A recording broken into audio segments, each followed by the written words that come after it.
with isotope dating. I will show you this particular quick little video from the DVD. Check this out. It gives you a 3-minute summary of radiometric dating. And as you watch this, hold on tight, it's a lot of stuff, but really catch the big picture message, wrong assumptions, wrong conclusions. Your worldview really matters. Here you go. Nearly every textbook and science magazine teaches that the Earth is billions of years old, and the primary dating method used for determining this is what is called radioisotope dating, or radiometric dating. Now, this is a reliable method for measuring absolute ages of rocks and the age of the Earth, right? First off, many scientists now regard the age of the Earth to be between 4.55 and 4.6 billion years old. Okay, so if this method is reliable and accurate, why the 50 million year discrepancy? That seems like a lot, but let's get into some details here and see what's going on. Keep in mind that there's all kinds of scientific jargon on this topic, and so we'll just present a very straightforward, simplified version of the process. Radiometric dating is the process of estimating the ages of rocks based on the decay of radioactive elements in them. Basically, there are certain kinds of atoms in nature that are unstable and spontaneously decay into other kinds of atoms. For instance, uranium will radioactively decay through a series of steps until it becomes the stable element called lead. The original element is called the parent element, and the end result is called the daughter element. Radioisotope dating is commonly used to date igneous rocks, rocks which formed when hot molten material cooled and solidified. The dating clock started when the rock cooled. During the molten state, it is assumed that the intense heat forced any gaseous daughter elements to escape. It is assumed that once the rock cooled, no more atoms escaped, and any daughter element now found in the rock is a result of radioactive decay since that rock formed. The decay rate is measured in terms of half-life.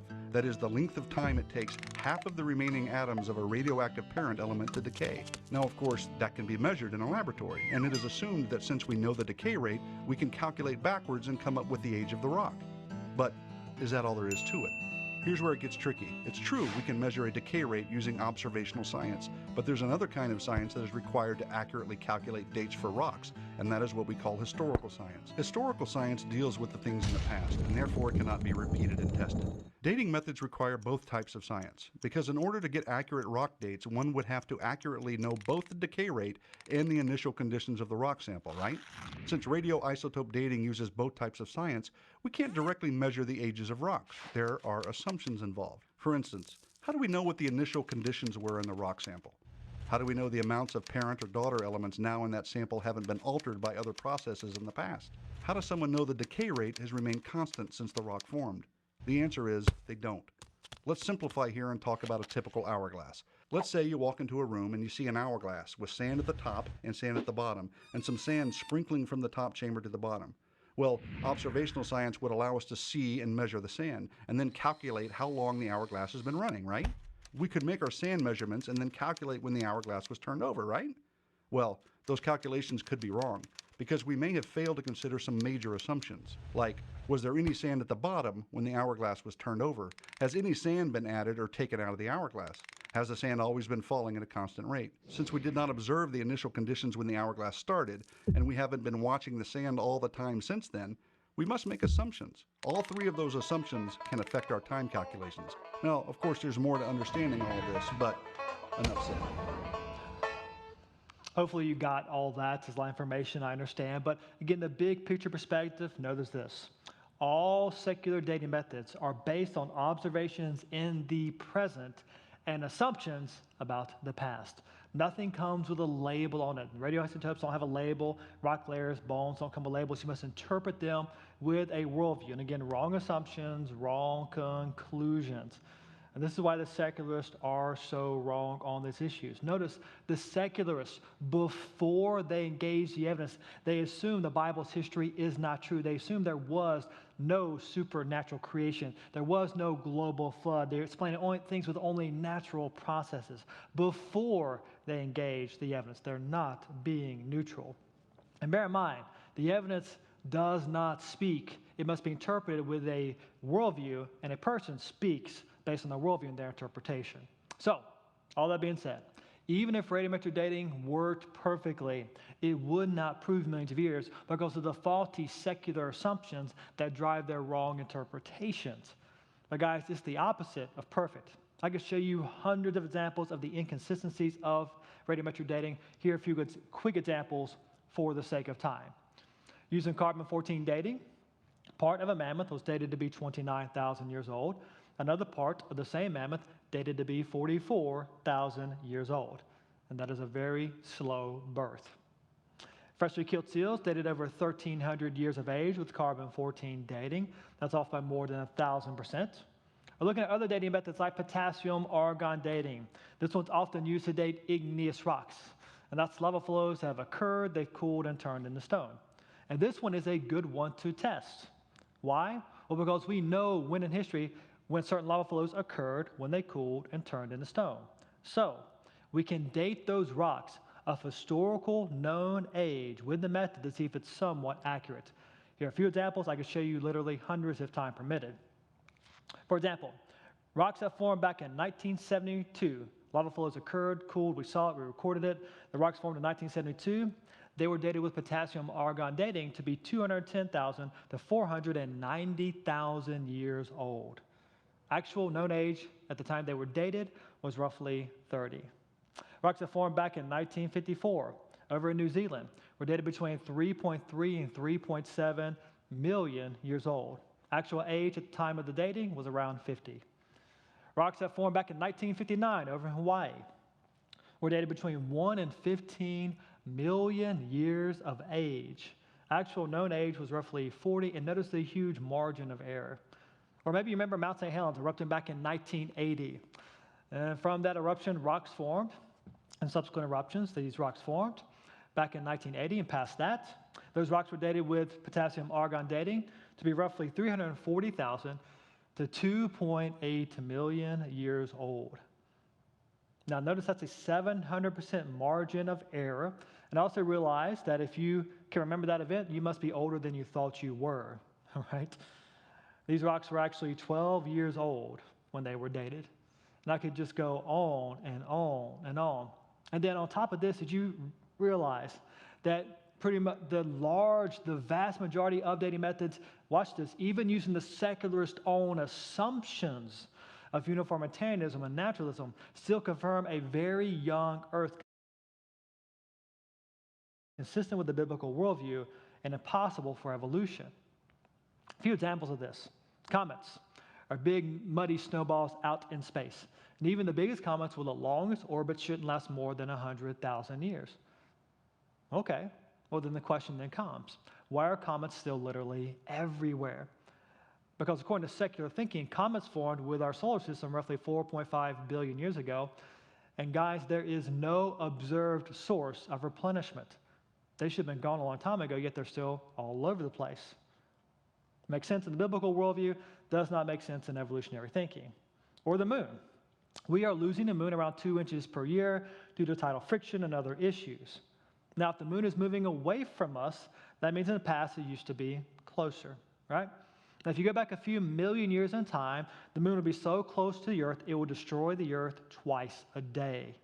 I think once would be enough, right? And you go back around 1 billion years ago, the moon would run into the earth. But a few thousand years will be no problem whatsoever. Or the earth's magnetic field. We've measured this consistently for the past 150 years all over the globe. One of the best dating methods you could possibly use. It's decreased by 10% over the past 150 years. Now, if it's decreasing in strength, that means in the past it used to be stronger. Now, if you do the calculations, apply this and go backwards in time, roughly 7,000 years ago, it would be roughly 32 times stronger than it is today, which will be most likely good for us for a whole bunch of reasons. But keep going back in time due to exponential increase, and 1 million years ago, the magnetic field would be so strong, it would vaporize the earth. And I'm pretty sure that would be bad, right? Or carbon-14 dating. Some people say, oh, this proves the earth is millions of years old. Ironically, it's one of the best evidences of a young earth. You say, really? Yeah, watch this. It's really neat. So carbon-14 forms in our atmosphere, and it is an unstable element. It changes back to nitrogen-14 fairly quickly by radiometric standards. And then here's the thing. The plants absorb the carbon-14. Animals eat plants. We eat animals and plants, so all living things contain some carbon-14 inside of them. Actually, all of you watching have some carbon-14 inside of you. That means all of you are slightly unstable, right? Some more than others. You can argue about that amongst yourselves. But here's the thing. When a creature dies, it stops taking in carbon-14. And the carbon-14 it does have starts to decay back to nitrogen-14. Now, the carbon-14 decays so quickly that within 100,000 years after the creature's death, there should be no detectable carbon-14. So, anything over 100,000 years of age should have no detectable carbon-14. So this is another really good test, right? What do we find again and again and again and again? And pretty much all organic remnants and all the rock layers?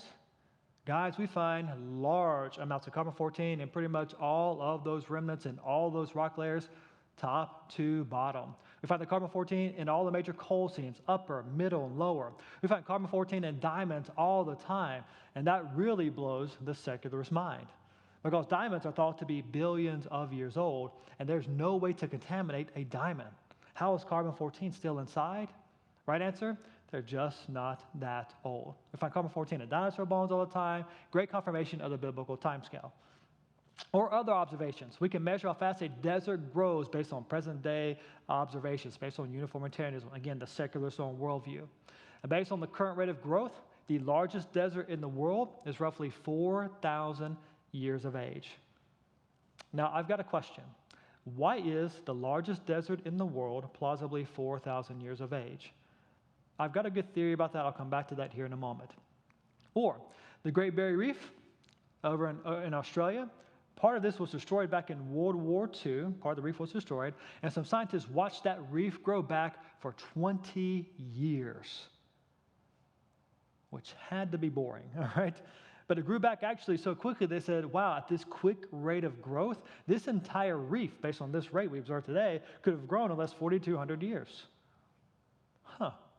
Why is the largest coral reef in the world plausibly only 4,200 years of age? I got a theory about that. I'll come back to it. Or the sequoias over in California. Maybe you've seen those before. Gorgeous, magnificent, majestic. It's an amazing thing to see. If you get a chance to check those out someday, you really should. There's me and my wife over at the sequoias, and then here's me being a tree hugger. That's as close as I get, by the way, to being a tree hugger.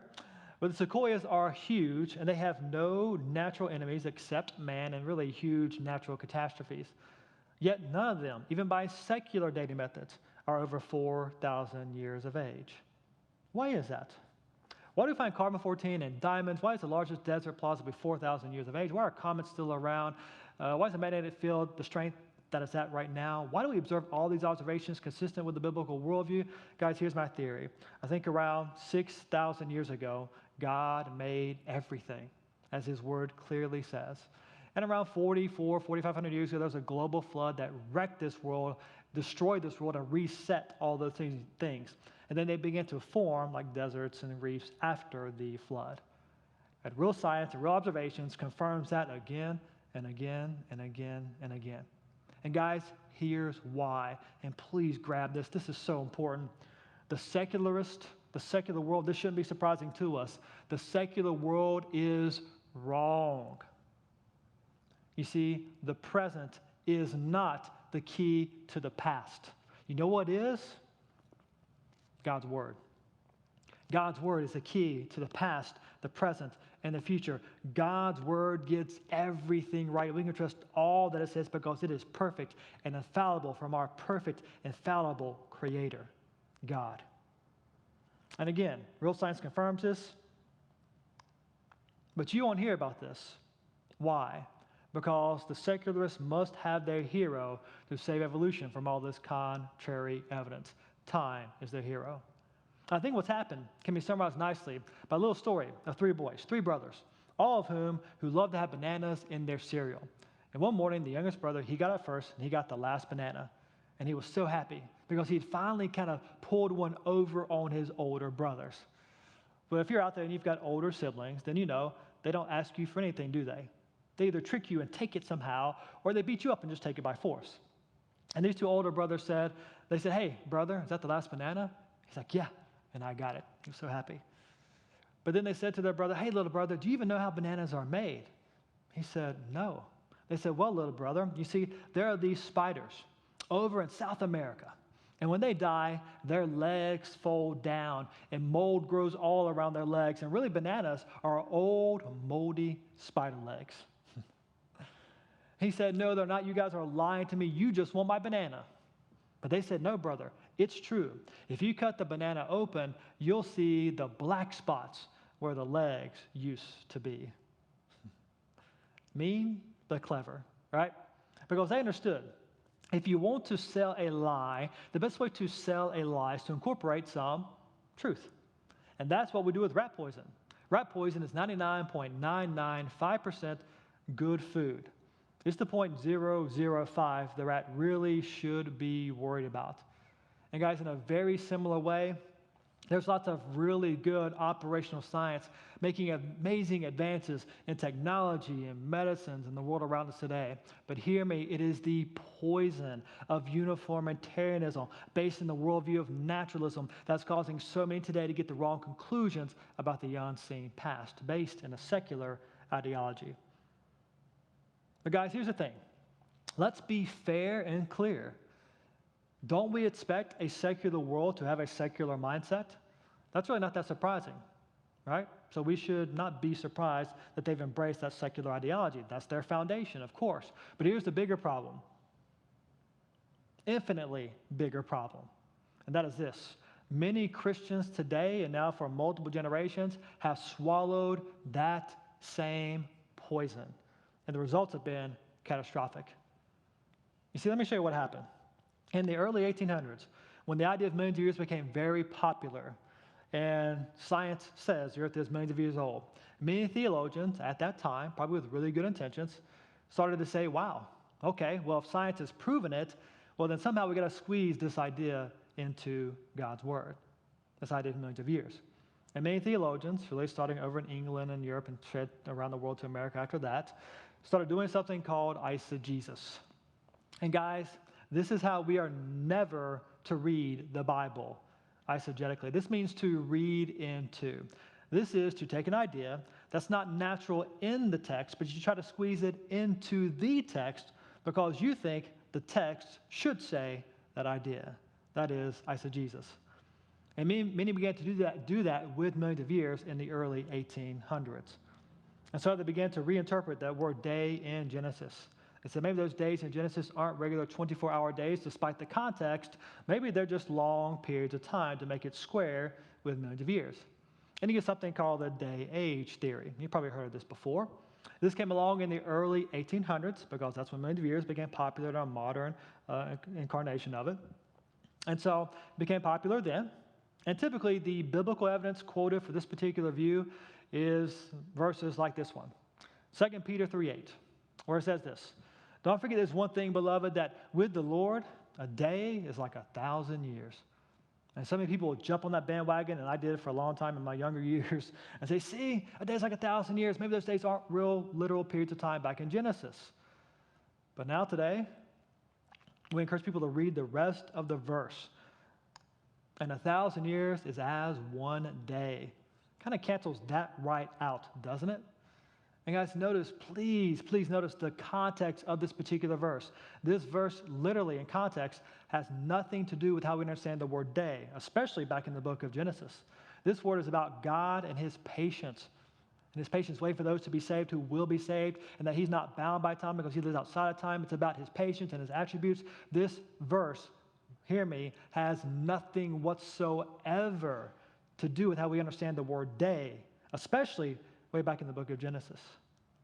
And then here's my bigger question. Why is it that so many Christians today only apply that sort of thinking, a day is like 1,000 years, to Genesis chapter 1? Why don't we apply that idea to other biblical events? Right? A day is like 1,000 years. What about Joshua marching around Jericho? He marched around for 7 days. A day is like 1,000 years. Maybe he marched around the city for thousands or millions of years. Right? Or Jonah in the belly of the great fish. He's in there for 3 days. A day is like 1,000 years. He's there for 3,000 years. All right? Or oftentimes you're quoting that New Testament verse. So let's apply that New Testament verse to a New Testament event. A day is like 1,000 years. Apply that sort of thinking to, how about the resurrection? Jesus is in the tomb for 3 days. A day is like 1,000 years. He's still in the tomb. No, that is ludicrous, right? We only do it in Genesis. Why? If I may be so bold, eisegesis. trying to squeeze man's ideas into God's word. And this doesn't work for so many reasons, and particularly with the day-age theory. If those days in Genesis are different, long periods of time, you got multiple problems. For example, the Bible says this, that God made plants on day 3. But if day 3 is a long period of time, here's the bigger problem. Well, the sun wasn't made until day 4, and that's going to be a problem for the plants. So day 4 is another long period of time. You got plants living for millions of years without the sun. That's going to be a problem. Also, the birds and the bees were not made until day 5 to pollinate the plants. That's another era of time you would have to make up for. Plants living without those, that's physically impossible. Lots of problems related to the gap or the day-age theory on that issue. And then you get other ideas. Well, someone will say, okay, maybe those days are literal days, but maybe there's a gap of time somewhere there in Genesis. There are many different versions of the gap theory. The traditional view was invented by Thomas Chalmers in the early 1800s, again, when the millions of years became popular, trying to squeeze this idea into God's word. Many different variations, but the traditional one is that there's a gap there in Genesis chapter 1, between verse 1 and between verse 2. And let's say there's a gap between verse 1, in the beginning, God created the heavens and the earth, and verse 2, the earth was without form and void. Now, rightly understood in context in the Hebrew, rightly translated in English, verse 2 describes verse 1. They're not separate events. Verse 1, he made it. Verse 2, this is what it looks like. No separation. Same event, just a description of it. But the gap theorist says, no, there should be a separation. They say the word was should be translated as became. The earth became without form and void. It got destroyed. How? Well, in the traditional view, the gap theorist suggests this is when the devil fell and corrupted a pre-Adamite race of soulless hominids, there will be your 8 men more or less, and God sent a Luciferian flood, not Noah's flood, but the devil's flood in a sense, to wipe the world out at that time. That's where he puts you millions of years, millions of billions of years, and then after that, God begins to reform and refill the earth. Problems with this idea are legion. First, the word in Hebrew for was is rightly translated as was and cannot be became in context. Also notice these ideas right here are nowhere in Scripture. Nowhere. But that is what happens when you try to squeeze man's ideas into God's word. And also you can make a really good argument that the devil fell most likely after day 7. And then, of course, Exodus 20 slams the door on the gap theory. For in 6 days the Lord made heaven, the earth, the sea, and all that is in them. And then someone said, but okay, well, maybe just God used evolution. Right? Maybe we can just add billions of years to the biblical text to make the Bible's creation account square with evolution. But you can't do that at all. The order of events in creation, they contradict the order of events of evolution in at least